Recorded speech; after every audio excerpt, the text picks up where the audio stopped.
Very short and crisp, but crisp. So thank you so much all the panelists. अभी मैं थोड़ा सा mind के बारे में मेरी अंडरस्टैंडिंग क्या है, मैं इस पर कुछ डेली लाइफ एग्जांपल्स लेना चाहूँगी या बचपन से अब तक मैंने माइंड को जब समझा और जो नॉलेज की जर्नी गेन की है जर्नी में, उसके बाद जो मेरा इवोल्यूशन होने के बाद आज मैं किस मुकाम पर माइंड को देखती हूँ, उन दोनों को मैं कंपैरिजन करना चाहूँगी। और जैसा मन्नत ने कहा कि फ्रेंड और एनिमी, ये बात बिल्कुल सच है, सारे ही दर्शन इस बात को कहते हैं। तो जैसे जब मैं छोटी थी तो मैं बहुत गुस्से वाली हुआ करती थी, मेरी मॉम यहाँ बैठी है, इनको पता होगा, ठीक है, मतलब मुझे ये पता है मैं अंदर से बहुत कुड़ती थी, ऐसा मेरा बिहेवियर था। और मैं उस टाइम पे नोटिस कर पाती थी कि there is a deep connection between brain and my heart. So may be अब हम बड़े होने के बाद ये सोच पाते हैं कि शायद वह मन है कि जो यहाँ दर्द होता है वो यहाँ पर भी महसूस होता है, तो जो ये कनेक्शन है, जो ये इनविजिबल तार है, ये मन है। मे बी साइंटिफिक टर्म में कुछ वाकई में कनेक्शन हो यहाँ से, तो ये मुझे लगता था। और अभी जब हमने कुछ स्क्रिप्चर्स का अध्ययन मैंने किया है, सोल साइंस स्क्रिप्चर मैंने अभी पढ़ा है हाल ही में, उसमें जो मैंने समझा है वो ये है कि mind is the closest ally of the soul. जैसा अभी मन्नत ने या बाकी लोगों ने भी पॉइंट आउट किया है कि राजा है, राजा अपनी प्रजा से डायरेक्ट डील नहीं करता है, मेन जो चाबी है वो राजा के हाथ में है, decision making, but raja has to enact through the mantri, जो उसका क्लोजेस्ट मंत्री है उससे, and that closest mantri is mind.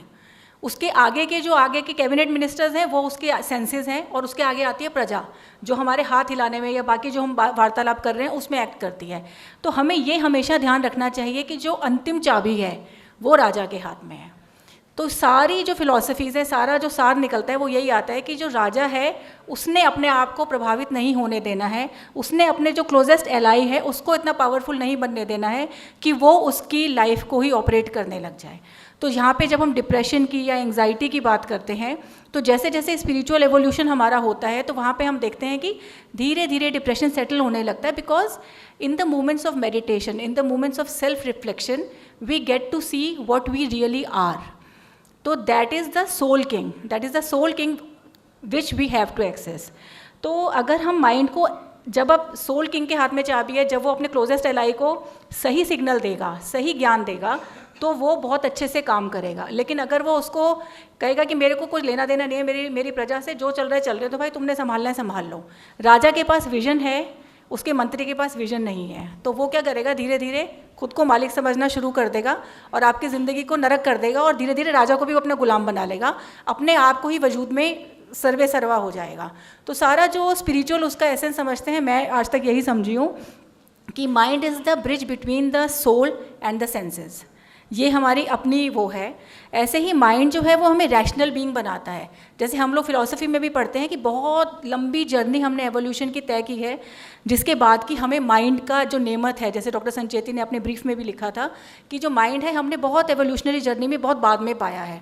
बहुत छोटे छोटे जानवर हैं, इंसेक्ट्स हैं, जिनमें माइंड बहुत सटल लेवल में होता है, तो वो इतने रैशनल नहीं हो सकते। हम रैशनल बीइंग्स हैं, तो क्योंकि हमारे अंदर विवेक है, हमारे अंदर टफेस्ट सर्कमस्टांसेस में भी सही और गलत के बीच में डिफ्रेंशिएट करने की एक क्षमता है। Not only the simplest circumstances but in the toughest.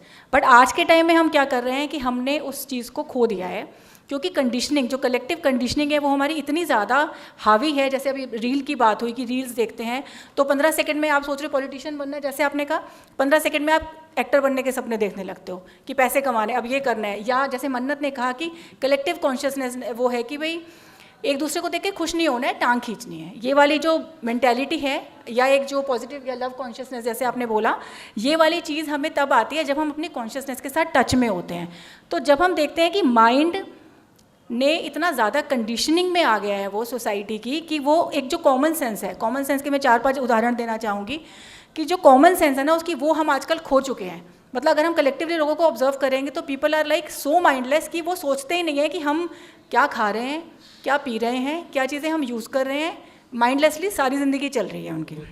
For example eating choices की बात अगर हम करें, चाहे वो पेट्स हों या ह्यूमंस हों, जैसे मैं रील्स भी देखती हूँ, हमारे पास भी एक डॉग है, मेरे पास भी एक गोल्डन रिट्रीवर डॉग है, जिसको कि वेजिटेरियन रखने के लिए मुझे बहुत जद्दोजहद करनी पड़ी, क्योंकि अगर मैं उसके लिए कोई ट्रीट्स लेने जाती हूँ तो ज़्यादातर ट्रीट्स नॉन वेज मिलती हैं। इनफैक्ट एक बार मैं खड़ी थी किसी शॉप पर और उसने मुझे ट्रीट्स दी, उसमें मैंने इंग्रेडिएंट्स पढ़े, क्योंकि मैं चाहती हूँ हम वेजिटेरियन हैं तो मैं अपने डॉग को भी वेजिटेरियन रखूँ। उसकी ट्रीट्स में लिखा हुआ था रॉ हाइड। तो उसने मेरे को बोला, शॉपकीपर ने, मैम ये वेजिटेरियन है, मैं आपको ऐसे गलत क्यों दूंगा। मैंने खड़े खड़े तुरंत गूगल किया, उसमें रॉ हाइड देखा, रॉ हाइड घोड़े और गाय की मतलब अंदर का किसी चीज़ का बनता है।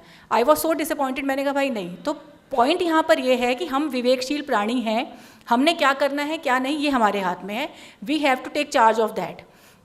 तो मुझे ये चीज़ समझ नहीं आती कि डॉग आपका चौपाया जानवर है, आप कैसे उसको गाय की या घोड़े की हड्डी खिला सकते हो, how can it be possible. तो अगर हम अपने पेट्स को भी कुछ फीड कर रहे हैं, थोड़ा सा कॉमन सेंस तो लगा ही सकते हैं। अगर आपको नॉनवेज खिलाना भी है तो एटलीस्ट उस जानवर का खिलाओ जो उससे लेस इवॉल्व है। I am not promoting non vegetarianism, but at least use some common sense. ऐसे ही एक आजकल बहुत चल रहा है रिड्यूस, रीयूज़ एंड रिसाइकिल। ये 3 टर्म्स ऐसे हैं जो विदेश से जब घूम कर आ गए हैं तो हम बहुत जय जयकार कर रहे हैं कि रिड्यूस करो चीज़ों को, उनको रीयूज़ करो, कि प्लास्टिक की थैली लाए हो तो रीयूज़ करो, या पजामा पुराना होगा तो उसका थैला बना लो, कोई भी कपड़ा फेंको मत, ये जो चीज़ें हैं, या रिसाइकिल। अरे भाई, भारतीय संस्कृति तो शुरू से इन्हीं चीज़ों में है। हमने बचपन से मिडिल क्लास फैमिली में हमारी अपब्रिंगिंग हुई है, हमारे घर में हमने इतना ज़्यादा हर चीज़ का सदुपयोग देखा है कि रिड्यूस, रीयूज़ और रिसाइकिल हम अपने घर में हमारे अंदर तक उसको हम प्रैक्टिकली अपना रखा है हमने ऑलरेडी। अब क्योंकि वो विदेश से होकर आ गया तो ये बहुत बड़ा एक कॉन्सेप्ट बन गया है, reduce, reuse and recycle to help environment. But हमारा कल्चर हमें शुरू से सिखाता है कि हम एनवायरनमेंट के साथ, बिल्कुल प्रकृति के साथ सामंजस्य बनाकर चलने वाले प्राणी हैं हम लोग। तो इसी तरह से फॉर एग्जांपल व्हीट ब्रैन एक चीज़ है आजकल, जिसको कि आटे में से छान कर हम फेंक देते हैं, चोकर कहते हैं उसको। जब वो पैकेट में पैक होकर इंग्लिश भाषा में लिख कर आ गया व्हीट ब्रैन, तो वो हमें अच्छा लगने लग गया कि आटा गूंदो तो उसमें थोड़ा व्हीट ब्रैन डाल लो, आपकी रोटी अच्छी हो जाएगी। I mean this is so mindless कि आज के जो नए पढ़े हुए बच्चे हैं या न्यूक्लियर फैमिलीज़ में रह रहे हैं, जिन्होंने कभी इस तरह का कल्चर देखा नहीं है। So we should ask ourselves कि थोड़ा बुद्धि को जागृत करो, अपना मन का उपयोग करो, विवेकशील बनो। तो ऐसे ही मिलेट है, अब वो जौ है, कोई जौ बोलेगा तो क्या जौ क्या होता है, ये क्या होता है, हम नहीं खाते, बट मिलेट बोलोगे तो वो बहुत अच्छा लगेगा। ठीक है, ओट्स को हिंदी में जई कहते हैं, जब वो ओट्स का उपमा बनेगा तो बहुत अच्छा लगेगा, लेकिन जई का कुछ बना के खिला दोगे तो वो तुम्हें अच्छा नहीं लगेगा। सो दिस इज़ लाइक कि we should start accessing our the friendliness of our mind, कि हम रैशनल बीइंग्स हैं और हमें रैशनैलिटी का उपयोग करना चाहिए। So basically mind is that differentiates between the 3 dimensions of time। तो इसीलिए वो क्या करता है माइंड, एकार्ट टोले भी जैसा कहते हैं कि वो पास्ट में क्या हुआ था वो अपनी एक्सेस करता रहता है मेमोरीज कि मेरे साथ ये हुआ था, या भविष्य में कुछ चिंता है, कुछ इनसिक्योरिटीज़ है, इस दौरान वो अपने लिए एक पेन बॉडी एक्यूमुलेट कर लेता है, उसका अलग से वजूद होना शुरू हो जाता है। जैसे आजकल के टाइम में ऑरा रीडिंग भी करते हैं कि भाई एक व्यक्ति है जो दिख तो बहुत सही रहा है, बहुत अच्छा रहा है, लेकिन उसके साथ प्राणिक हीलिंग भी हमने एक बार कोर्स किया था कि उसका जो ऑरा है वो इतना डार्क है कि उसको देख के आपको लगेगा किसी क्रिमिनल का ऑरा है। इट मीन्स कि people are carrying so much baggage in them with themselves कि पता नहीं है कि बाहर से, इसलिए आजकल जो एंग्जाइटी है, सुसाइडल केसेस बढ़ रहे हैं, क्योंकि बच्चे उसके साथ आइडेंटिफाई कर रहे हैं कि that pain body is me. जैसे मन्नत ने अभी कहा कि पेन बॉडी से अलग हमने अपना वजूद देखना है, कि pen body is not me, not in any scenario, it can not be me, I am beyond that. तो मेरी जो एग्जिस्टेंस है वो उसके बाद शुरू होती है। तो अब अगर हम बात करते हैं कि रिलीजन और माइंड, तो आजकल के टाइम में जब हम देखते हैं कि जो जितने भी, नॉट ऑल, बहुत सारे, मेजॉरिटी ऑफ द धर्म गुरुज आर लाइक दैट कि जो माइंड से ऑपरेट करते हैं। तो वो माइंड से ऑपरेट करते हैं, तो जो आपको कोई भी ज्ञान हासिल करने के बाद अगर प्राइड की फीलिंग आती है, that is because you are under the influence of your mind, not the soul. तो जो भी गलत मैसेज दे रहा है कि आई एम द सुप्रीम, मेरा रिलीजन सबसे अच्छा है, तुम बेकार हो, जहाँ पर हम माइंड से ऑपरेट कर रहे हैं। क्योंकि जब आप रिलीजन का एसेंस समझ जाते हैं, that is the essence of the soul, तब आप कभी इस तरह की बात ही नहीं करेंगे कि मेरा धर्म ऊँचा है या तुम्हारा धर्म ऊँचा, because spirituality is beyond that. तो this is what I wanted to say. और इसके अलावा मैंने कुछ लोगों से बात सुना है कि हम तो हिमालय होकर आ गए, लोग ट्रैक पर जाते हैं आजकल, या कुछ बहुत सारे काम कर रहे हैं। तो ये देखते हैं कि करना क्या है, कि भाई हमने शांति चाहिए, बट जब आपको एक स्पिरिचुअलिटी का अनुभव हो जाता है, देन यू सी कि आप चाहे हिमालय हो जाओ, कहीं भी हो जाओ, जब तक आपने 100 से परिचय तो आपको यहाँ बैठे बैठे भी हो सकता है। जब तक वो नहीं होता तब तक हमारी सारी जो विडंबनाएं हैं, कॉन्फ्लिक्ट्स हैं, डायलेमास हैं, वो सब हमारे क्या हैं, हमें परेशान करते ही रहते हैं। लेकिन जब यहाँ बैठे बैठे 100 से परिचय हो गया, उसी क्षण वो जो पेन बॉडी है वो डिसॉल्व हो जाती है, and we can access the real self. So that's it from मी।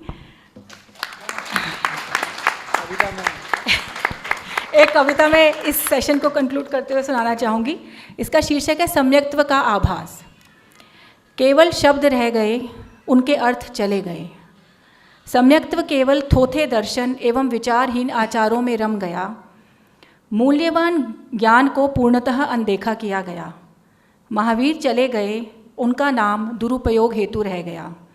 ज्यों धर्म धर्म ना रहा, अधर्म में परिणत हो गया। मोक्ष मार्ग का डंका जोर शोर से बजता रहा, उस शोर में अंधा व्यापार चलता रहा। भयहीनता को धिक्कार भयवान बनाया गया, पृथकत्व को कुचल सब में मिलाया गया। घोर चेतना का जामा पहनाया गया, सही मार्ग के पथिक होने का ढोंग रचाया गया। कर्मों को काटने की शीघ्रता में अनंत कर्मों को अंतस पर सजाया गया। तिस पर अहिंसा प्रिय होने का गुमान, भीतर कुछ नहीं किंतु बाहर आडंबरों का घमासान। ज्ञानी भी जो निकले वे विद्वान न होकर घोर अनुकूलता की भेंट चढ़े। लकीर के फ़कीर रहे, जो रटाया गया उसे ही सही साबित करने का प्रयास करते रहे। यह गफलत सम्यक्त्व का आभास देती रही। चेतना जो पहले से ही सोई थी और अधिक अचल निद्रा में सोती रही, और अधिक अचल निद्रा में सोती रही। Thank you so much. अब मैं एंड में निर्मला आंटी से एक रिक्वेस्ट करना चाहूँगी कि वो बहुत अच्छा एक भजन गाती हैं मन के ऊपर।